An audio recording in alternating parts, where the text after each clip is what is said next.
Maybe you're new to Pokemon card collecting, or maybe you've been around for a while. And maybe you just need to remind yourself of why you collect Pokemon cards in the first place, and how to go about collecting in a fun, safe way in 2026. In today's video, we're going to be going over my top 5 biggest mistakes that I've made personally many times while collecting Pokemon cards, just so that you guys can avoid making those same mistakes. And we will be discussing some tips to keep Pokemon card collecting fun. Because guys, this is a hobby, it's supposed to be fun, it's not supposed to be stressful. What up? My name's Tom, welcome back to PoKaching. I hope you guys are all doing well. Just before we dive into today's video, if you do like these kinds of videos, if you like Pokemon card openings and talking about the Pokemon TCG overall, don't hesitate, drop a comment down below, comment, I already said comment, comment, subscribe, and if you do want to see future videos and you want to be notified, you can hit that notification bell as well. So guys, if you want to join the Kaching gang, go ahead, now's your time. Let's get right into the video. So let's get started with mistake number 1, not setting a strict budget. If you're collecting Pokemon cards or you have any other hobbies, it's very important to set yourself a strict budget that you don't go over every single month, just to avoid getting into any financial difficulty, any tight spots financially, and avoid getting yourself into situations where you may need the money elsewhere for emergencies like car repairs, something to do with your property if you own property, and you don't want to start associating collecting Pokemon cards with that negative feeling of being under financial stress. So the reason you set yourself up with a budget that you don't go over is so that you can set money aside for life as well, because obviously we collect Pokemon cards, we get really obsessed with it, me included, and sometimes you just need to remind yourself that there is a life outside of Pokemon cards and Pokemon overall, and you just need to remind yourself that you need to put money aside for that stuff, because it's really important to make sure that you feel safe financially and you don't feel like you're pouring everything into Pokemon cards. And believe me, I have found myself in situations, luckily I've never had an actual problem, but I found myself in situations where I didn't have much left on my bank account, usually towards the end of the month where I know I'm getting paid in just a few days. And sometimes it was for personal things, sometimes it was for investing things, because I do invest in Pokemon cards a little bit as well. And sometimes you just see an opportunity and you feel like you have to grab it there and then, and you don't want to wait in case that opportunity disappears. So yeah, I have found myself in that situation. Luckily, I never had any big issues or anything like that, but it's definitely not a situation that's very pleasant, and it is quite stressful.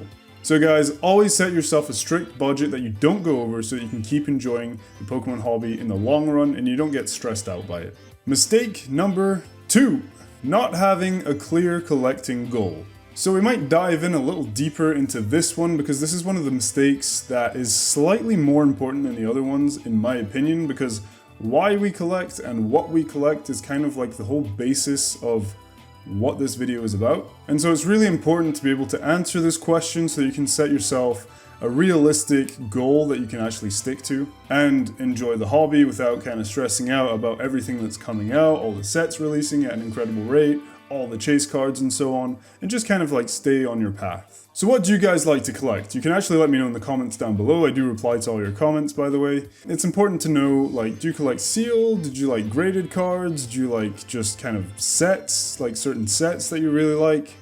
Personally, I really like to collect specific sets, and there are 4 that I'm working on at the moment that I've actually made really good progress with, and those are all Japanese sets for now, and that's Japanese 151, Battle Partners, Hot Air Arena, and Glory of the Rocket Gang, or Glory of Team Rocket, as those of you probably know that name more, because it's the most common name that's used for it. But those 3 sets make up Journey Together and Destined Rivals in English, and those are the Gym series sets. And I always love Gym Heroes and Gym Challenge, and I know it's different. It's not, you know, the original 151 Pokemon, but I do really like those sets, and it is really nostalgic to kind of see the trainer on the Pokemon card, and that's why I really like those sets, and they really draw me in. That and 151, those are the 4 sets that I selected personally from the entire Scarlet and Violet era to focus on, and all the other sets I completely ignore.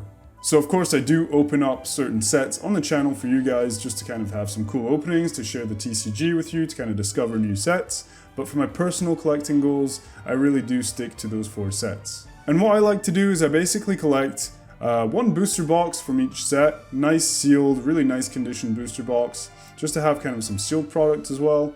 And then I like to collect all of the main set in a nice binder, and I try to kind of color code the binder to the set's colors. So, you know, like battle partners, I'll go maybe for like a kind of a turquoisey kind of color.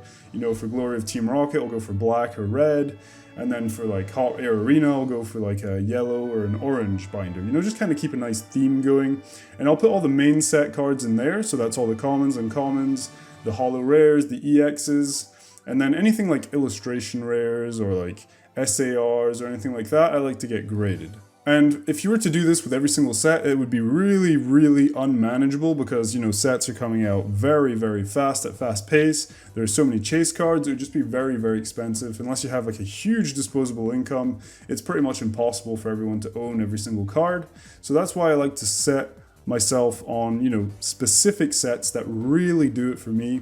And I kind of ignore all the rest. Even if there are cards and other sets that I like, I just like to focus on sets because it feels like I'm actually making progress in my collection, and I actually like to have the set as a whole because I feel like every single set has its own vibe, and I kind of like to capture that with my collection rather than just collecting, you know, single cards like here and there, all sorts of different singles.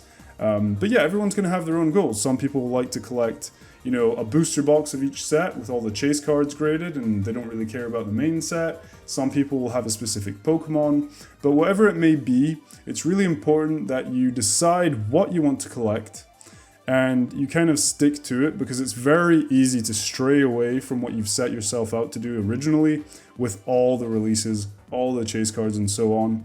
And you guys need to accept that you might not have every single chase card, and that doesn't matter. Like, I have a perfect example of a card that I really, really like that I wish I had, which is the Lugia V alternate art from Silver Tempest. Beautiful card. I love Lugia. But I've accepted that that ship has sailed. The card's very expensive. I could probably manage to afford it, no problem. But then that would kind of like hold me back on other things. And I've just decided, you know what? Lugia will reappear at some point, and I'm sure it'll have some really nice artwork on a future card. So I'll be prepared when that time comes, but for now, I've accepted that I won't have that Lugia, and there are many other cards that I really like that I won't have, and that's fine. There's so many cards, once again, you can't own them all, and so I'm really happy with the goals that I've set myself out to have. And, you know, having 151, Battle Partners, Hot Air Arena, Glory of the Rocket Gang, that's already really cool for like someone that's come back to the hobby. I've been here for about 2 years, I've been in the hobby since I was 7 years old, and now I'm 33, so it's been a long time. But, you know, I've kind of been in, been out, you know, I've been there the whole time looking at what's going on, but it's only been 2 years since I've really been back in. And having 4 sets nicely completed with like some really nice chase cards and really high grades, I think that's awesome. And in a future video, I will be going over my collection and my progress as well, because I like to do that every now and then just to share with you what I'm collecting, what it looks like, and so on. But yeah, guys, set yourself goals. Decide, are you after a specific Pokemon? Do you want a sealed box of every set? Are you a sealed collector? Do you just want to have one box of each set, and then you want to have, you know, all the chase cards or the favorite chase cards from each set that you really like? It really depends. Everyone's going to be different. There's so much to collect, so many different ways of collecting. I'm not going to pretend like there's just like one set way that you need to do it. So yeah, pick what you want to do and try to stay true to what you set yourself out to. And always remind yourself, of why you're collecting. What is it for? Is it for money? Is it because you actually enjoy the cards and you want to take time to appreciate the artworks? Is it, I don't know, is it nostalgia? Just decide. Try stay true to why you're collecting, because if you're collecting, and I'm talking about collecting here, I'm not talking about investing. If you're collecting for you and for your personal collection, it's important that you do what you want to do and you don't get polluted by what everyone else is doing. So, you know, mistake number 2, once again, not having a clear goal. It can be kind of dangerous in terms of just not feeling like you're accomplishing anything, feeling like your collection's all over the place, that you have things from here and there, but you don't really have like one nice set or anything like that. But yeah, just think about it, guys. Take some time. Let me know in the comments down below. I'd be really interested to know why you collect, what what your preferred collecting method is. Now on to mistake number 3. Buying singles as a set releases. Now, if you want to save money, I would definitely advise you to avoid buying cards as a set just releases, because the prices are often very, very high, especially these days with all the hype surrounding all the sets. You know, card prices are extremely high right out the gate, and you just need to wait a little bit, give some time for people to open up packs, to do the pre-release events, you know, just give time for people to open packs, let the singles kind of hit the market, and gradually the prices will cool off a bit as well. If you're looking to buy graded cards, you might have to wait a little longer, because obviously people will be sending off a lot of the big chase cards to all the different grading companies, and obviously you need to wait for those to come back, and then they'll hit the market gradually and all kind of start coming on to eBay, TCG Player, card market, whatever it may be, and then the prices will eventually drop. But just be patient. But you do need to be careful though, because you need to keep an eye on when the cards kind of bottom out, because you never know. It's really, really hard to make accurate predictions for singles, and singles are very volatile in that way. That's why I wouldn't ever advise to invest in those, by the way. And a lot of people would advise you against that as well. There are certain outlier cards that might be worth it, you know, like your Charizards, Lugias, Umbreons, you know, all the big Pokemon, Rayquaza and so on. But yeah, generally speaking, you just wait a little bit, keep an eye on it, and when it starts to bottom out, maybe that's time to buy. But then again, it could go down further. You never really know. It could go down, then back up a little bit, then down even further. It's very hard to predict. But just keep in mind that some of those outlier cards will eventually pick up some momentum and start kind of gaining value again. So you don't want to wait too long. So you do want to wait after that initial release and all the high prices. Watch the prices go down, buy at that point maybe, and then the prices may go up and down or whatever. If it is like a really, really big chase card, once again, the prices will eventually go back up as time goes on, as the months go by, as the years go by. So yeah, wait, but don't wait too long. You know, when I say don't wait too long, don't wait until the set is out of print to buy the cards that you want to buy, because then the prices might go up again. Obviously, this is all dependent on what kind of a market we're in. Right now, we're in a bull market, so everyone's buying very aggressively. The prices are very high. If you're in a bear market, you have much more time to react. So yeah, it's ultimately up to you to decide when you want to buy, but I just prefer to let you know, do not buy as they release. At least wait a week, 2 weeks, 3 weeks, even a month, and then you decide whether you want to buy at that low point, or if you want to take your chances and see if it drops even lower. But yeah, that's up to you guys. But don't buy singles at release. Mistake number 4, and this is a really costly one, trying to pull all the chase cards that you want. If you're on a limited budget like me, it's best to buy the cards that you really want as singles. So I'm not saying don't open up booster packs, because that's one of the funnest parts of the Pokemon TCG. It's the funnest parts of the hobby, is opening packs and just seeing what you might get. But you need to be reasonable. Maybe set a certain amount of packs that you're gonna allow yourself to open, or a certain amount of money that you're gonna put into booster packs to open up for fun. Maybe build out, you know, if you're looking to collect sets, build out the main set, most of it anyway, and then buy the remaining singles that you really want. And try to avoid trying to pull, you know, that big chase card, especially if it's a rare one with low odds or low pull rates, because you're going to be spending, in most cases anyway, you're going to be spending more money on booster packs trying to pull that card and ending up disappointed probably, than just going out and buying the card as a raw, or even graded. Sometimes it can be cheaper. It all depends on the pull rates, it all depends on the rarity, it depends on how much money you can allow yourself to spend. If you have a very large budget and you can happily open, you know, hundreds, maybe even thousands of packs of every set, then that's fine. You do what you want to do. But if you're like most people and you have a limited budget, then yeah, it's probably best to limit the amount of packs that you're going to allow yourself to open for each set. Enjoy it, and then try fill out your set with singles after that, because you'll probably spend less money than trying to pull every single card by opening packs. And once again, it can be very disappointing if you spent a lot of money on booster packs, you've opened them all, you didn't get the cards you wanted, you're left with a handful of EXs and full arts, maybe some illustration rares. Not that illustration rares aren't cool, because they really are. But yeah, you might be disappointed, and the odds are that you probably will be. So yeah, just buy singles and don't try to pull your chase cards from booster packs. Mistake number 5. Now this is one of the ones that you learn after buying singles for a while, and it's a pretty obvious one, but I thought it'd be worth mentioning anyway, and that is checking card condition before you buy singles online, whether it be eBay, TCG Player, any other buying platforms. Try to make sure that the card that you're buying is in good condition. Now I know some of you don't care much about condition, and that's fine, to each their own. If you really don't care, then go ahead and buy whatever, just try to get a decent price for it. And make sure that the price that you're paying is it matches the condition of the card that you're buying. So don't be overpaying for a card that's light played if you're paying, like full price, if that makes sense. So if you're paying full price, you're looking to get like a mint card, a pack fresh card, a card that you could grade. If you're buying a near mint card, it might be a little bit cheaper. If you're buying a light played, it'll be even cheaper. So make sure that the quality of the card that you're buying, that the price kind of makes sense. So be careful with that. And also, don't hesitate to send messages to the sellers. I always do this. Even if the card looks flawless to me on the photographs, I always ask them, are there any light scratches, like hairline scratches that you can't see on the photos? Like sometimes you tilt a card in the light and you see like little scratches on them. I always ask for that sort of stuff. Is there any edge wear that I maybe didn't see? How was the card handled? Like, did you pull it yourself?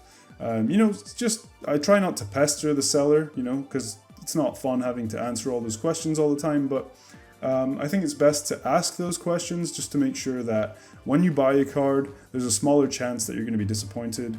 And it also helps because the seller will be happy that you're happy, and there will be no issues or no disputes for the item, trying to return it, get a refund, blah, blah, blah. It saves time, it saves money, and you'll be more satisfied overall if you make sure that the card is in the condition that you're actually looking for.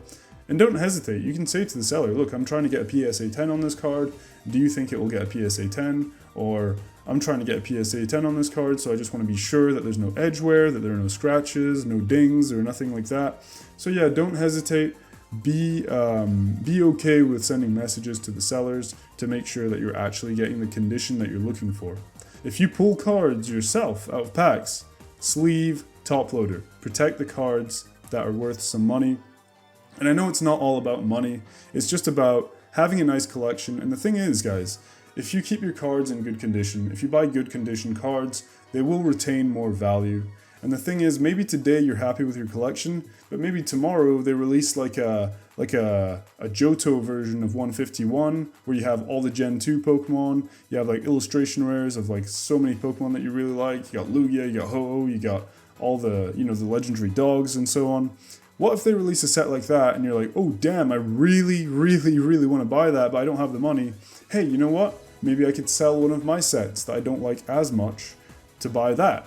So keeping cards in good quality, making sure that you're thinking about the value of your collection as well, with card condition and so on, and how you store your cards. It could help you down the line, because you could just say, hey, look, I don't like this set as much as that set that just came out, so I'm going to sell this set, and I'm going to use the money to buy, the new set. So you have to think about it that way as well. I know some of you will probably just buy the set that you like and keep it forever. That's probably what I'll do for most of the ones, because if I buy a set, it's because I really, really like it, but you never know. And in any case, having nice condition cards is always nice, and it's always good to know that the money that you've put into the hobby, even if it's not for selling it in the first place, it's always nice to know that they are retaining value, and that you have some value in your collection, and that you didn't throw your money into nothing, basically. So that's something you need to consider. And also, just a little side note, or not really a side note, but when you're storing your cards in binders, try to avoid ring binders, because when you flick through the pages, basically the cards press up against the rings, and they can have like indents along the edges of those cards. So avoid ring binders, or if you do have ring binders, just be aware of that when you're flicking through the pages to make sure that you don't press the cards against the rings in the binder. So yeah, that's just another thing. And make sure that your cards are kept in a dry, dust-free space. If you have pets or kids at home, make sure that they're out of reach, because you never know, disasters do happen. Just keep them protected, keep them away from sunlight, keep them you know, in a dust-free area in like a closet or something, or a display cabinet, I don't know. But yeah, just keep your cards safe. Take care of your stuff. You never know. You might need the money at some point. You might sell at some point. You never know what life has, you know, prepared for you. So keep your collection safe, and make sure that your money is being you know, retained in some way in your collection. So that's pretty much it, guys. Those are my top 5 tips and 5 mistakes that I want you guys to avoid. Sorry, my video just cut off there, but I hope that those tips will help you to, you know, advance in your collecting journey, stress-free, enjoying it, having fun with it, even though things are extremely expensive here in 2026. I can't wait for things to cool down, but we don't know when that's going to happen.